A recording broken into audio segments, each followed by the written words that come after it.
শিক্ষার্থী বন্ধুরা, তোমরা কেমন আছো? আশা করি যে যেখানে যাবো ঘরে সুস্থ সুন্দর আছো। তোমরা প্রত্যেকে জানো করোনার সময়ে নিয়মিত ক্লাস শিক্ষা প্রতিষ্ঠান বন্ধ থাকার কারণে এখন অনলাইন ক্লাসের মাধ্যমে তোমাদেরকে পাঠদান করা আছে। আমি সেরকম একটি ক্লাস নিচ্ছি। তোমরা প্রত্যেকে ক্লাসটি মনোযোগ সহকারে দেখবে এবং প্রত্যেকে যা যেখানে ভুল ত্রুটি বিচ্যুতি আছে সেগুলো দেখবে। আজকে আমি তোমাদেরকে যে পাঠটি দেখবো সেটা আলোচনা করছি।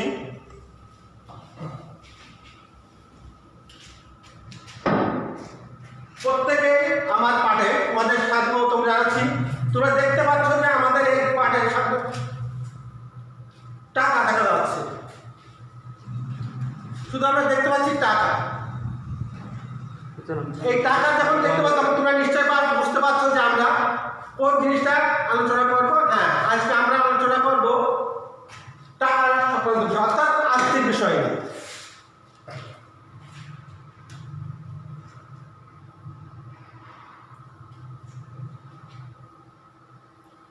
আজকে যে জিনিসটা আমরা আলোচনা করব সেটা হচ্ছে দশম শ্রেণীর দশম অধ্যায় আর্থিক অবস্থার বিবরণী। আমাদের পাঠ শিরোনাম আমাদের বিষয় দাবি। শিক্ষার্থী বন্ধুরা, তোমরা জানো যে হিসাব বিজ্ঞান দশম শ্রেণীর হিসাব বিজ্ঞানের সবচেয়ে কঠিনতম অধ্যায় হচ্ছে বিশদ আয় বিবরণী, অর্থাৎ আর্থিক বিবরণীর একটি অঙ্কের একটি অংশ হচ্ছে বিশদ আয় বিবরণী। যে অংশটা বাধ্যতামূলক তোমাদেরকে করতে হবে এবং আমরা জানি প্রত্যেকটি এসএসসি পরীক্ষার সময়, বার্ষিক পরীক্ষার সময় যে পরীক্ষা হয় তোমাদের এই অঙ্কগুলো বাধ্যতামূলক করতে হবে। এসে শিক্ষার্থী বন্ধুরা, এখন আমরা একটা অঙ্ক দেখি।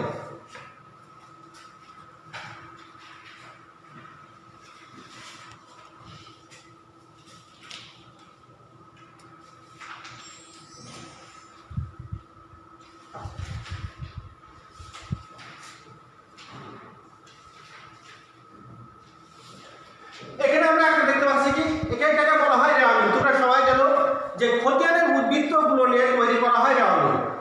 সেই রেওয়ামিল থেকে করা হয় গাণিতিক অবস্থা শুদ্ধতা যাচাইয়ের জন্য এবং রেওয়ামিল থেকে নিয়ে তৈরি করা হয় আর্থিক অবস্থার বিবরণী। আমরা এখানে একটা রেওয়ামিল দেখছি। দেখো এখানে রেওয়ামিলের রয়েছে হিসাবের নাম, খতিয়ান পৃষ্ঠা, ডেবিটটা, ক্রেডিটটা। এখানে প্রথমে আমাদের দেওয়া আছে মূলধন, উত্তোলন, প্রান্তিক মজুদ, ক্রয়, বিক্রয়, বেতন 9 মাসের। এখানে কিন্তু তোমরা দেখো বেতন কিন্তু 9 মাসের উল্লেখ করে দেওয়া আছে, অর্থাৎ এখানে ইন্ডিকেট করে দিয়েছে বেতন 5 মাসে। এরপর দেওয়া আছে মজুরি, রপ্তানি শুল্ক, কুরিং, আসবাবপত্র, দেনাদার, পাওনাদার, বাট্টা। দেখো বন্ধুরা, শিক্ষার্থী বন্ধুরা, বাট্টা কিন্তু দুপাশে দেওয়া আছে। ডেবিট পাশে বাট্টা দেওয়া আছে আমাদের 2000, ক্রেডিট পাশে বাট্টা দেওয়া আছে 3000। এরপর আছে ভাড়া। ভাড়া এখানে দেওয়া আছে 16 মাসের। শিক্ষার্থী বন্ধুরা, তোমরা একটা জিনিস খেয়াল করে দেখতে পারবে যে বাট্টা দেওয়া রয়েছে 16 মাসে, ভাড়া দেওয়া আছে 16 মাসে, বেতন দেওয়া আছে 9 মাসে। এরপর যারা সম্পত্তি দেওয়া আছে 10 বছরের। অর্থাৎ এই অঙ্কের রেওয়ামিলটার মধ্যে কিছুটা পরিবর্তন আছে। প্রথম পরিবর্তন খেয়াল করো যে বেতন দেওয়া আছে 9 মাসে। তোমরা জানো যে আমরা একটা আর্থিক বছরের সবসময় হিসাব করে আর্থিক বছরের, অর্থাৎ একটি আর্থিক বছর বলতে বোঝাই কয় মাস বলতো তোমরা? হ্যাঁ, 1 বছর বা 12 মাস। 1 বছর বা 12 মাস। সেই ক্ষেত্রে বেতনের মধ্যে দেওয়া হয়েছে 9 মাসে। বেতন দেওয়া হয়েছে 9 মাসে। আবার ভাড়া দেওয়া হয়েছে 16 মাসে। তাহলে বেতন যখন 9 মাসে দেওয়া আছে, আর্থিক বছর তো 5 মাসে, 12 মাসে। 12 মাস অর্থাৎ 1 বছর। তাহলে যদি বেতনটা 9 মাসে দেওয়া হয় তাহলে কি বেতন কি বাকি আছে না বেশি দেওয়া হয়েছে? হ্যাঁ, ঠিক বলেছ, বেতন বাকি রয়েছে। ঠিক তদ্রূপভাবে ভাড়া দেওয়া হয়েছে 16 মাসে। ভাড়া দেওয়া হয়েছে 16 মাসে।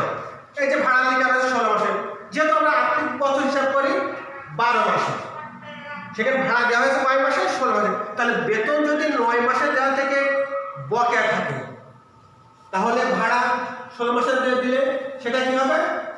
হ্যাঁ, নিশ্চয়ই অগ্রিম হবে। কেননা আমরা সবসময় জানি যে একটা আর্থিক বছর নির্ণয় করা হয় 12 মাসের বা 1 বছরে।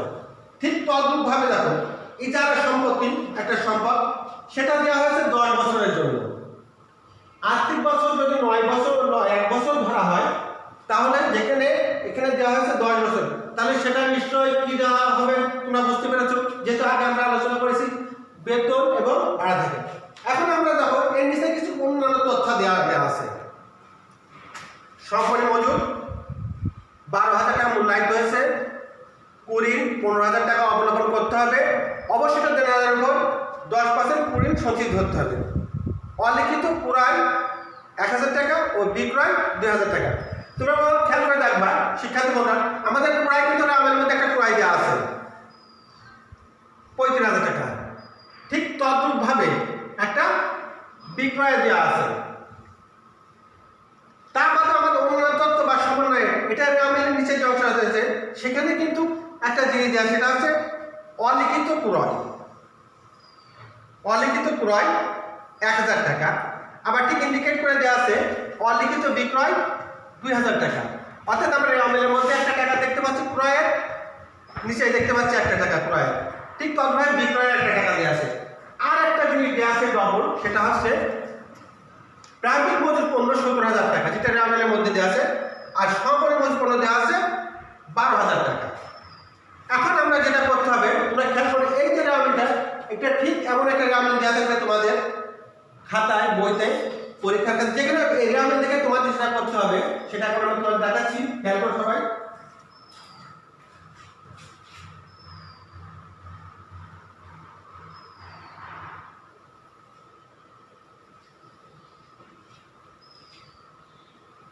প্রথমে আমরা দেখতে পাচ্ছি জনাব মারুফের 2020 সালের 31 ডিসেম্বর তারিখে রামেলের নিচের প্রশ্নগুলোর উত্তর দাও। অর্থাৎ তোমাদের এই নিচেই যে প্রশ্নগুলো আছে এই প্রশ্নগুলোর প্রত্যেকে তোমাদেরকে উত্তর দিতে হবে। প্রশ্নগুলো খেয়াল করো।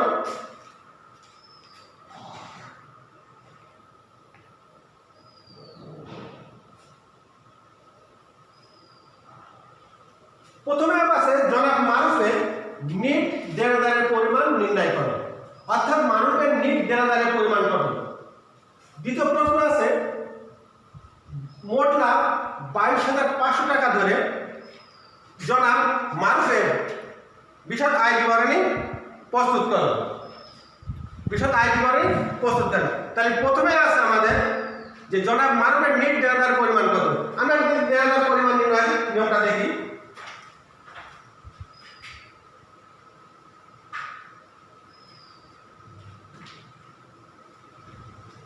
প্রথমে আমাদের খেয়াল করতে হবে দেনাদার। দেনাদার কত টাকা আছে দেখো, আমরা আমেলে দেখেছি যে দেনাদারের পরিমাণ কত দেওয়া আছে 13,000 টাকা।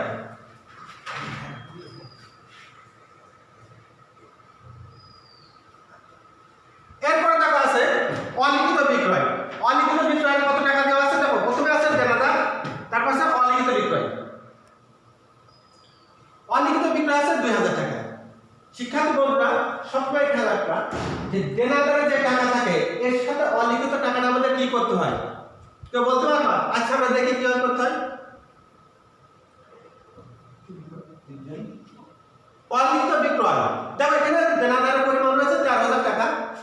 অলিখিত বিক্রয় আমরা কি করেছি যোগ, তাহলে দেনাদারের সাথে আমাদের বিক্রয় করতে হয়েছে অলিখিত বিক্রয় 2,000 টাকা। তাহলে মোট টাকা আমাদের হলো 15,000 টাকা। তাহলে কি আমাদের দেনাদারের পরিমাণ বেড়ে গেল?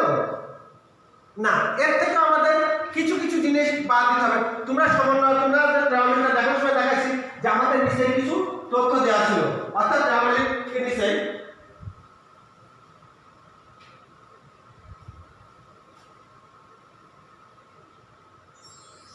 দেখো রামেলের নিচে আমাদের দেওয়া ছিল কি কুড়ির 1 টাকা অবলম্বন করতে হবে, যার দেনাদারের অবশ্যই দেনাদারের উপর 10% কুড়ি ধরতে হবে। রামেলের দেনাদারের নির্ণয় করার সময় তোমরা দেখেছো আমরা দেনাদারের সাথে অলিখিত বিক্রয় যোগ করেছি, কিন্তু এরপরে আমাদের যেগুলো বাদ দিতে হবে সেগুলো হচ্ছে এই কুড়ি,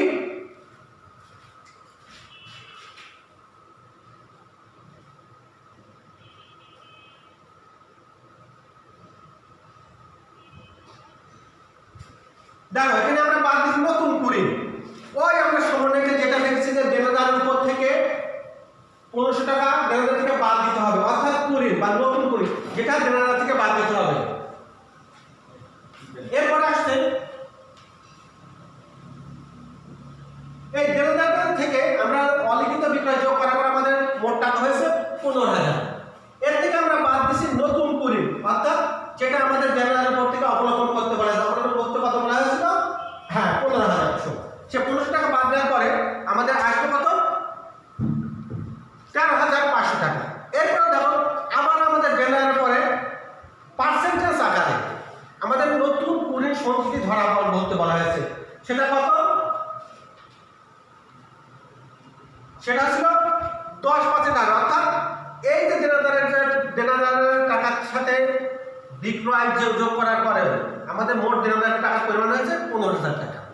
অর্থাৎ বিক্রয়ের সাথে অলিখিত বিক্রয় বা ধারে বিক্রয় যে টাকাটা থাকবে সেটা যোগ করার পরে আমরা পাবো দেনাদার। কিন্তু সেটা কিন্তু নেট দেনাদার না, সেটা হচ্ছে শুধুমাত্র দেনাদার। এরপরে আমাদের তার থেকে বাদ দিতে হবে নতুন পুঁজি, যে টাকাটা রেওয়া মিলের সমন্বয়ে দেনাদারের উপর থেকে এত টাকা অবলম্বন করতে হবে। দেনাদারের টাকা না দিয়ে মারা গেল, দেনাদারের নিকট থেকে টাকা দিয়ে যখন এগুলো যেটা বলা থাকবে সেটা বাদ দিতে হবে। আমাদের দেওয়া আছে কত? 1500 টাকা। এটা বাদ দেওয়ার পরে যদি আমাদের সমন্বয়ে বলা থাকে যে দেনাদারের উপরে পার্সেন্টেজ থাকে পুঁজি সঞ্চিতি, অনাদায়ী পাওনা সঞ্চিতি কাটতে বলা থাকে, তাহলে সেই টাকাটাও আমাদেরকে বাদ দিতে হবে। কোন টাকার পরে? দেনাদারের সাথে অলিখিত বিক্রয়, ধারে বিক্রয় এগুলো যোগ করার পরে নতুন কুড়িনের যে টাকা আছে, নতুন কুড়িনের যে টাকা আছে এখানে কিন্তু 1500 টাকা নতুন, এই টাকাটা বাদ দেওয়ার পরে যে টাকাটা থাকবে তারপরে আমাদের কাটতে হবে নতুন কুড়ির সঞ্চিতি পার্সেন্টেজ হিসেবে। তাহলে শিক্ষার্থী বন্ধুরা প্রত্যেক খেয়াল করে দেখো, আমাদের দেনাদার ছিল 13,000, এখান থেকে আমাদের ধারে বিক্রয় ছিল 2,000, তাহলে আমাদের দেনাদার পরিমাণ হচ্ছে 15,000। এর থেকে আমাদের আবার নতুন কুড়ি যেটা দেনাদার পরে আদেশ যোগ্য আইন রয়েছে সেটা আমরা বাদ দিচ্ছি 1500, তাহলে আমাদের টাকার পড়ে যাবে 13,500। এরপর থেকে আমরা অবশিষ্ট দেনাদার 10% আর কুড়ির সঞ্চিতি কাটছি, যেটা আমাদের হচ্ছে কত? 1350। তাহলে আমাদের নেট দেনাদারের পরিমাণ কত হলো? 12,150। এখন আমরা শিক্ষার্থী আমরা নেট দেনাদার পরিমাণ করি। এরপরে আমাদের যে আসলে বিষয় মোট লাভ একটা অংশ দেওয়া ছিল, তোমরা দেখেছো নিশ্চয়ই? হ্যাঁ, মোট লাভের একটা অংশ দেওয়া ছিল, যে অংশটা দিয়ে আমাদের কি করতে বলা হয়েছে বলতো? হ্যাঁ, নেট লাভ নির্ণয় করতে। তাহলে এই নেট লাভটা নির্ণয় করতে গেলে এখন আমাদের যেতে হবে কোথায়? বিশদ আয় বিবরণ। ঠিক আছে বন্ধুরা, আমরা খেয়াল করি।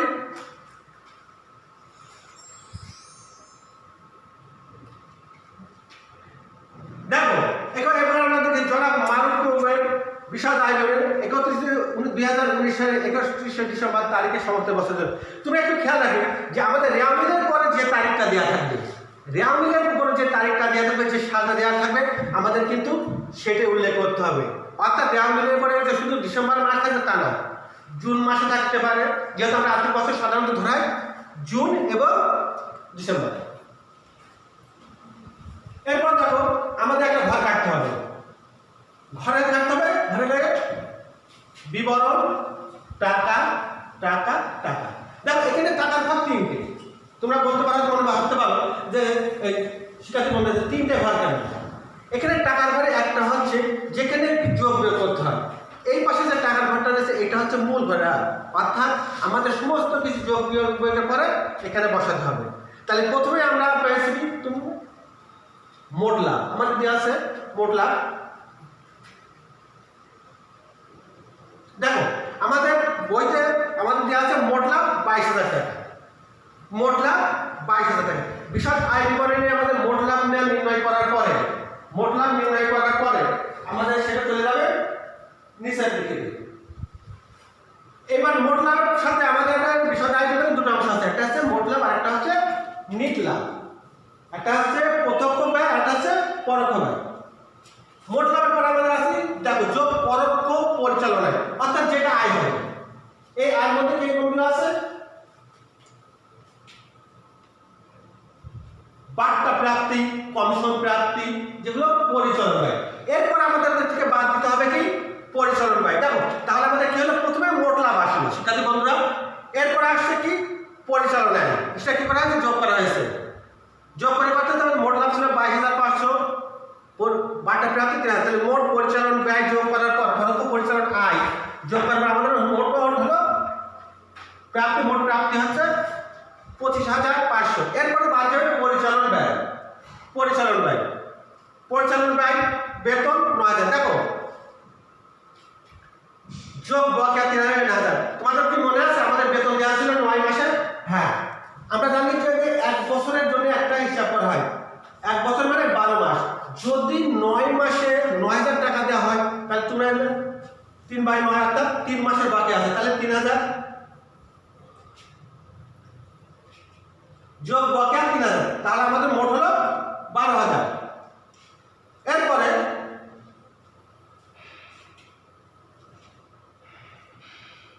আসছে কি রপ্তানি শুল্ক। রপ্তানি শুল্ক 15,000। এরপর দেখো আমাদের ঠিক রেওয়ামিল থেকে একেবারে চলে আসছে। এরপর রয়েছে ভাড়া। শিক্ষার্থী বন্ধুরা, ভাড়ার ক্ষেত্রে কিন্তু একটু ব্যতিক্রম ছিল, তোমরা হয়তো খেয়াল করে আছে, তোমাদের মনে আছে তো? হ্যাঁ, ঠিক আছে। এবার তোমরা দেখো ভাড়া আমাদের কত ছিল? 4,000। এই 4,000টা দেওয়া ছিল কয় মাসে যাও তোমরা? 16 মাসে। অর্থাৎ 16 মাসে আমরা সাধারণত হিসাব করি 1 বছরের, তাহলে 16 মাসের অগ্রিমে কত গেছে? 1,000। তাহলে অগ্রিমটা বাদ যাবে, বকেয়াটা যোগ হয়, অগ্রিমটা বাদ যায়। এরপরে ইজারা সম্পত্তি অবলম্বন, যেটা আমরা দেখাচ্ছিলাম যে ইজারা সম্পত্তি হলো 10 বছরের। এই ইজারা সম্পত্তি 10 বছরের ক্ষেত্রে সবসময় নিতে হবে কোনটা? 1 বছর। ইজারা সম্পত্তি ছিল আমাদের কত? 6,000 টাকা। অর্থাৎ 6,000 হলে 10 বছর, সবসময় আমরা নেব 1 বছর। তোমরা খেয়াল করে এখানে যে অঙ্কটা আমরা করবো সবসময় 1 বছরের জন্য। এরপরে কুড়ি, যেটা আমরা বের করেছি 20, 500 টাকা যেটা রেওয়ামিলে দেওয়া আছে, যোগ নতুন 20, যেটা আমরা সমন্বয়ে পেয়েছি। তাহলে আমাদের মোট 20 এর পরিমাণ হলো, দেখো 20 যেটা রেওয়ামিলে ডেবিট পাশে আছে, যোগ নতুন 20 যেটা আমরা সমন্বয়ে পেয়েছি, দুটো মিলে আমাদের হলো 2,000। যোগ নতুন 20 সঞ্চিতি, যেটা আমরা নিট দেনাদারের পরিমাণ থেকে, যেটা আমরা দেনাদারের থেকে পার্সেন্টেজ আকারে পাওয়ার পেয়েছি, কত? 1,350। তাহলে মোট আমাদের 20 এর পরিমাণ হলো কত? 3,350। অর্থাৎ যে 20টা আমাদের রেওয়ামিলের মধ্যে ছিল, যোগ যেটা দেনাদারের পর আদায় যোগ্য নয়, তারপর আমরা যেটা পাইছি নতুন, এই দুটো যোগ করা হয়েছে, তারপর আমরা যেটা সমন্বয়ে পার্সেন্টেজ নয় কেড়ে নিয়েছি। শিক্ষার্থী বন্ধুরা, তোমরা বুঝতে পেরেছো নিশ্চয়? এরপর হলো বাট্টা প্রদান। আমি তোমাদের বলেছিলাম যে বাট্টার টাকা রেওয়ামিলে দেবো, বাট্টার টাকা দুই পাশে আছে, বাট্টার টাকা দুই পাশে আছে, তোমরা নিশ্চয় বুঝতে পেরেছো? দেখো এইটা হচ্ছে বাট্টা প্রদান, এটা হচ্ছে আমার পরোক্ষ পরিচালন। আর এই দেখো 3,000 টাকা বাট্টা, যেটা পরোক্ষ পরিচালন অর্থাৎ বাট্টা যেটা ডেবিট দিকে টাকা থাকবে সেটা হচ্ছে পরিচালন ব্যয়, এবং যেটা ক্রেডিট দিকে থাকবে সেটা পরিচালন ব্যয়। তাহলে এবার খেয়াল করে দেখো, আমাদের এখন করতে হবে কি, এই যে দুই ঘরের টাকা আছে, অর্থাৎ মোট লাভ আমাদের দেওয়া আছে এবং আয়ের যে খাতটা আছে সেটা বলবে এই পাশে, এবং এই পাশের ব্যয়গুলো যোগ বিয়োগ করে আমাদের টোটাল ব্যয় পরিমাণ এসেছে কত? 22,450। অর্থাৎ আমাদের আয় হয়েছে, মোট লাভ হয়েছে 22,500, আমাদের বাট্টা পেয়েছি 3,000, মোট হয়েছে আমাদের 25,000। আমাদের এই যে পরোক্ষ পরিচালন ব্যয়, যেগুলো আমাদের পরিচালন ব্যয় হয়েছে, যে পরিচালন ব্যয় পরিমাণ আমাদের হয়েছে 24,250। এবার দেখো এই পরোক্ষ পরিচালন ব্যয়, মোট লাভ এবং পরোক্ষ পরিচালন আয়ের সাথে আমাদের যদি পরোক্ষ পরিচালন ব্যয়টা বাদ দেওয়ার পর আমরা কি পেয়ে যাব? দেখো তো, এখন আমরা চলে যাবো আমাদের কাঙ্ক্ষিত আসলে। এবার আমাদের কি বলছে? নেট মুনাফা। নেট মুনাফা অর্থাৎ পরোক্ষ পরিচালন আয় থেকে নেট লাভ বের করতে হলে মোট মুনাফা বা মোট লাভের সাথে পরোক্ষ পরিচালন আয় যোগ করার পরে যেটা হবে তার থেকে পরোক্ষ পরিচালন ব্যয় বাদ দেওয়ার পরে সমস্ত ব্যয় দেওয়ার পরে নেট মুনাফা। শিক্ষার্থী বন্ধুরা, আশা করি আজকে সবাই বুঝতে পেরেছো। এখন তোমাদেরকে আমি একটু বাসার কাজ দিচ্ছি।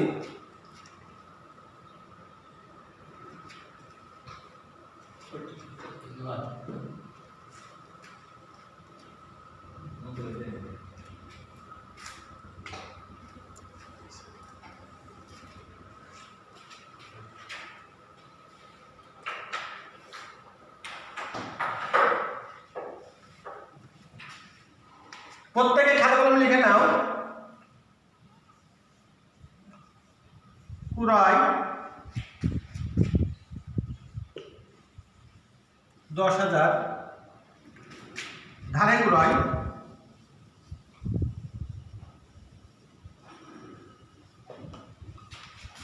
3,000,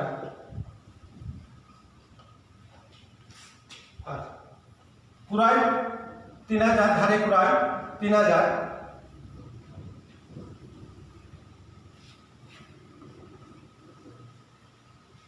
সরি বিক্রয় 10,000, ধারে বিক্রয় 3,000 হলে ধারে বিক্রয় এবং ক্রয় ফেরত, সরি এবং বিক্রয় ফেরত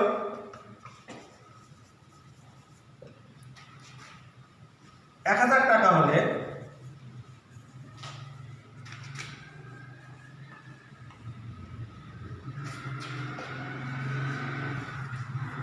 নেট দেনা দাঁত কত? কেমন শিক্ষার্থী বন্ধুরা, আবার বিক্রয় 3,000, ধারে বিক্রয় 3,000 টাকা এবং বিক্রয় ফেরত 1,000 টাকা হলে নেট দেনা দাঁত কত? সবাই সুস্থ থাকো, বাড়ি থাকো, বাসার পাঠ না করো, প্রতিনিয়ত সংসদ টিভির মাধ্যমে এই পাঠগুলো উপলব্ধি করো, পাঠগুলো দেখো। সবাই ভালো থাকো, সুস্থ থাকো, এই আশা করে সবাইকে ধন্যবাদ জানা যায়। আবারও বলছি, প্রত্যেকে বাড়ি থাকো, বাইরে বেরোলে মাস্ক ব্যবহার করো।